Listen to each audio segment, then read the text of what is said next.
Hi everybody, how you doing? Reverend Paul here from Trinity Anglican Church and from the Sent, God's Church Deployed, with this week's Message from the Truck. It's great to be back here again as we have made it, believe it or not, we have made it a month through winter. Only 2 more months of winter left to go. What a fantastic promise that lies ahead. And just a celebration as we are here already at the 21st of January. Well, it's good to be here with you as I offer this week's message from the truck. I know that it's been a couple of weeks since I saw you last, so a couple of things to catch up on, a couple of announcements to share with you, and of course, a little bit of a reflection before we get there.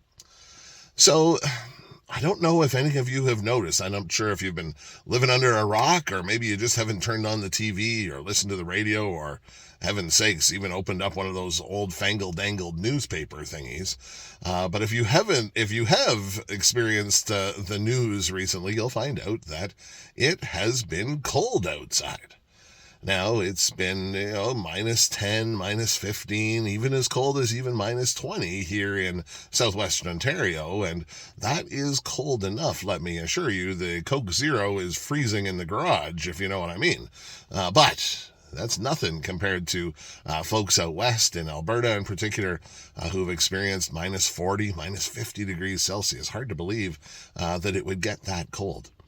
But you know what? It's interesting is no matter how cold it gets in Alberta, no matter how cold it gets in Nunavut or in the Northwest Territories and the Yukon, Northern BC, anywhere else out west, no matter how cold it gets out there, that doesn't make me feel a whole lot warmer when it's minus 15 or 20 when I'm here in southwestern Ontario. And I think that's what I want to talk about a little bit today is that idea that just because somebody else might be experiencing something that is more challenging than what you're experiencing doesn't discount what your experience is in the least. I know lots of times we struggle a little bit as a society. We say, well, my foot is really sore, but at least I don't have a broken leg like that person over there. Or my head has really been pounding lately, but at least it's just something that's a quick headache that a little Advil or Tylenol will fix as opposed to suffering migraines. And I think what we do when we offer those moments is we shrink the importance of A, our own experience, and B, of the experience of the other person. I think we have to acknowledge, we need to take that moment and say, you know what, I acknowledge that what you're going through is significant. And that doesn't lessen what mine is, although I'm not going to try to compete with you, if you will. So just because I happen to be having a bad day doesn't mean I have to try to compete with your bad day, but instead I can feel empathy for your bad day. I can feel sorry for you while still acknowledging that I have a hurt too. Sometimes we find ourselves caught up in that spiritual realm that way. Sometimes we think that, that person who's sitting beside us in the pew, or that person who maybe is sitting across from us on a bus, or that person in the next cubicle at work, sometimes we forget the fact that everybody is journeying through something at their own pace. And that doesn't lessen our journey, and neither does our journey lessen theirs. But we need instead to listen to one another and to care for one another, to be aware of each other's suffering, so that not we can compare and say, well, at least it's not as bad as that, but so that we can actually respond to the suffering itself. There are lots of places in the world where violence and anger and hatred are seeming to be taking over all of the conversations. And it's not our job in a safe and comfortable place. It's not our job to say, well, at least we're in a safer place than they are. Or, my goodness, their pain and their suffering means that I better not complain about my suffering or struggle. It just means that we need to feel that level of, I feel bad for the other person. I acknowledge your pain. I acknowledge your suffering. I feel for you in your pain, and I feel for you in your struggle. But it doesn't change the fact that I have one too. Not that we have to declare that to the person, but we need to be aware of that for ourselves. We need to not only care for ourselves, but care for others as well. It's kind of like that message that they give you in the airplane safety training before the plane takes off, in that you need to make sure that your safety mask, your oxygen mask, is appropriately fixed before you can help somebody else's. So I would encourage you over the course of the next little while to look for those places where empathy needs to reign supreme. Look for those places where empathy equals God's call, Jesus' call, to love our neighbor as we too would want to be loved. That we want someone to care for us in our suffering, to care for us in our struggle, in the same way that we want to care for someone else in their struggle and care for someone else in their challenge. So that idea of empathy, that idea of, yeah, it's awfully darn cold here in Cambridge, doesn't mean that it's any less cold just because it's something else in Edmonton or in Calgary. Be present to where you're at, but also feel that feeling of, I understand your struggle with those that are struggling with something different than yours. Just because it's different doesn't mean it's worse.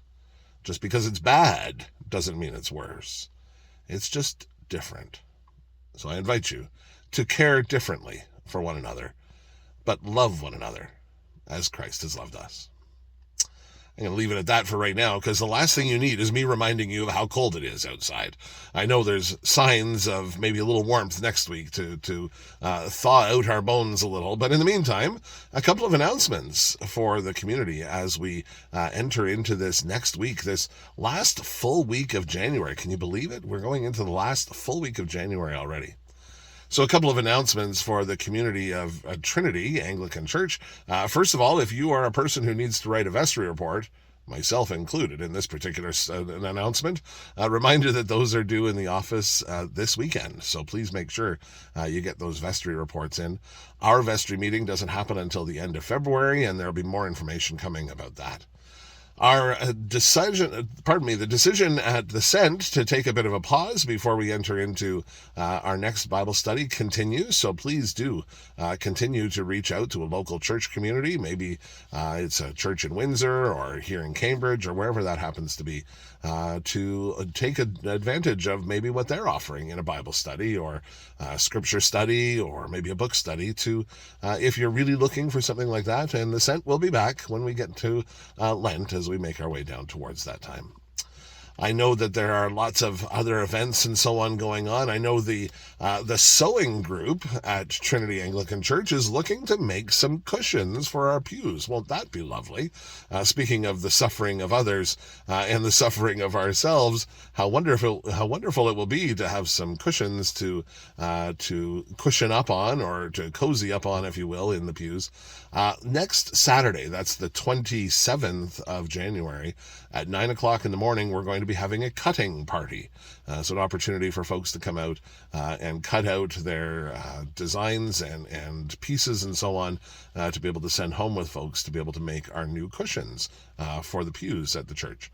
So I encourage you to take some time if you are a sewer, or if you, if nothing else, are pretty good with a pair of scissors. Bring them along and join us as we start to prepare the fabric and textiles and so on in preparation for those seat cushions. Lots of other stuff going on. Please make sure you pay attention to the email that this video is attached to.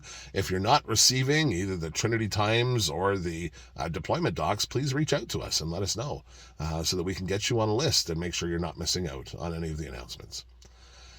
But for right now, I gotta tell you, this was always a tough time of year when I worked in the trucking biz, as we spent as much time boosting batteries as we did waving to each other up and down the highway. But it still didn't change that we always offered the best wishes to one another, particularly when the roads were a little slippery and slick, with our greeting of, may you keep the shiny side up and the rubber side down. Blessings to all of you from this week's Message from the Truck. Bye for now.